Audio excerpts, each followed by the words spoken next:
দোলযাত্রার দিন আমাদের তারকেশ্বরের এক বাচ্চার জীবনযাত্রাটা শেষ হয়ে গেল। তারকেশ্বর মন্দিরে দুধ পুকুরে চান করতে নেমেছিল রং খেলার পর।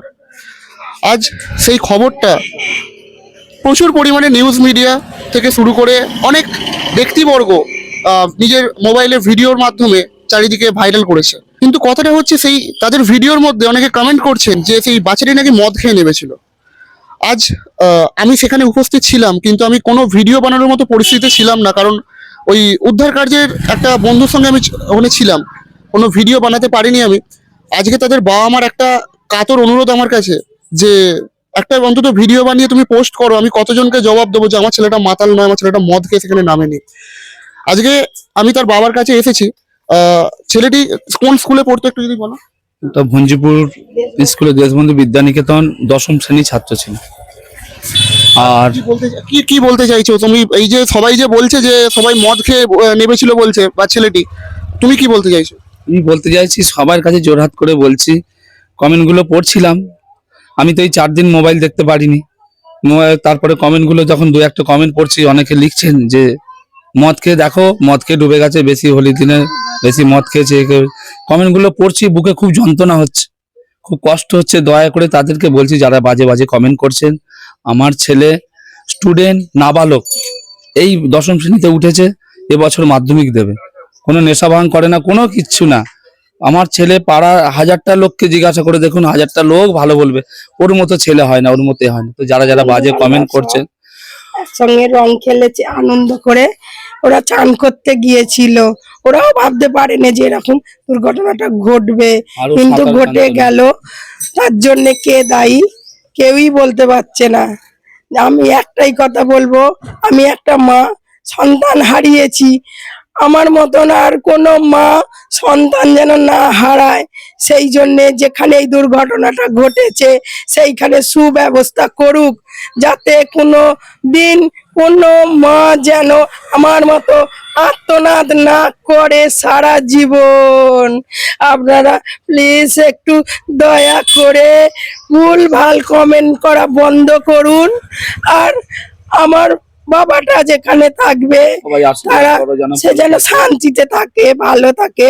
আপনারা একটু সহযোগিতা করুন, একটু ওকে ভালো ভালো কমেন্ট করুন, ওর আত্মার শান্তি কামনা করুন। আর কিচ্ছু চাই না আমরা, আর কিচ্ছু না। দয়া করে ওকে কেউ উল্টো পাল্টা কথা বলবেন না। হয়তো ওর ছবিটা দেখে মনে হচ্ছে যে অনেক বড় ছেলে, 25-30 বছরের, কি 30-এর নিচেও ভাবছেন, কিন্তু না, ওর বয়স 15+। এই চৈত্র মাস এলে ওর জন্মদিন, ও 16 বছরে পড়বে, ও এই সামনের বছরে মাধ্যমিক দেবে। ছেলেটি এত ভালো ছিল, ওর স্কুলের স্যারেরা সবাই এসেছিল। আমি জজ স্যারকে ব্যক্তিগতভাবে চিনি, যেহেতু আমি ওই স্কুলেরই স্টুডেন্ট ছিলাম। তো আমাকেও স্যার বলছেন যে খুব ভালো ছাত্র ছিল, খুব ভালো একটা ছাত্রকে আমি হারিয়ে ফেললাম, আমাকে জজ স্যার বললেন। এবার সমস্যা হচ্ছে, আপনারা এমন এমন কিছু উক্তি করছেন, এমন কিছু কমেন্ট করছেন যে বিষয়টা সত্যি ভাবার বাইরে, যে মদ খেয়ে জলে নেমেছিল, এটা কিন্তু নয়। আর দ্বিতীয় একটা কথা আমি বলতে চাই, ছেলেটি সাঁতার জানে না। এবং কিছুদিন আগে আমি মন্দিরে গিয়েছিলাম, তো ওখানে যে দেখলাম যে জলের স্তর অনেকটা কমে গেছে, মানে যতখানি ঘাট ছিল, বিপদ সীমা যেটা করা ছিল তারও নিচে নাকি জল চলে গেছে, এবং আমি সেটা দেখেওছি। এবং জলের অভাবে, কারণ দুধ পুকুরে সবাই আসে একটু চান করবো, বাবার মাথায় জল দেবো, দুধ পুকুর হচ্ছে একটা পুণ্য পুকুর, কিন্তু সেই পুকুরেই যে এরকম দুর্ঘটনা ঘটবে এটা কেউ ভাবতে পারেনি। এটা ঘটেছে কারণ ওই জলের অভাবে মানুষরা নিচে নামছে, মানে জলেতে নামছে চান করার জন্য। কিন্তু সেখানে যেটা বিপদ সীমা, জল যেহেতু নেমে গেছে, বিপদ সীমাটাও একটু বাড়ানো উচিত কর্তৃপক্ষের, তো সেইটা কিন্তু বাড়ানো হয়নি। সেটা যদি বাড়ানো থাকতো তাহলে হয়তো সেইটা টপকে, শুধু আজকে এই ছেলেটি মারা গেছে আমি সেই জন্য বলছি না, এমনও অনেক রয়েছে বাবা মা ছেলেকে ন্যাড়া করিয়ে সেখানে নিয়ে যাচ্ছে চান করানোর জন্য, তারা জানে না যে একটু এগোলি অগাধ জলরাশি তাদের জন্য অপেক্ষা করছে। তো আপনারা এই বিষয়টা একটু দেখুন, আর এইরকম কমেন্ট করাটা একটুখানি দয়া করে বন্ধ করুন। কারণ একজন বাবা মা তার ছেলেকে হারিয়েছে, আমরা সেখানে যদি এরকম কমেন্ট করেন তাহলে তাদের আর সঙ্গত বলতে কিছুই থাকবে না।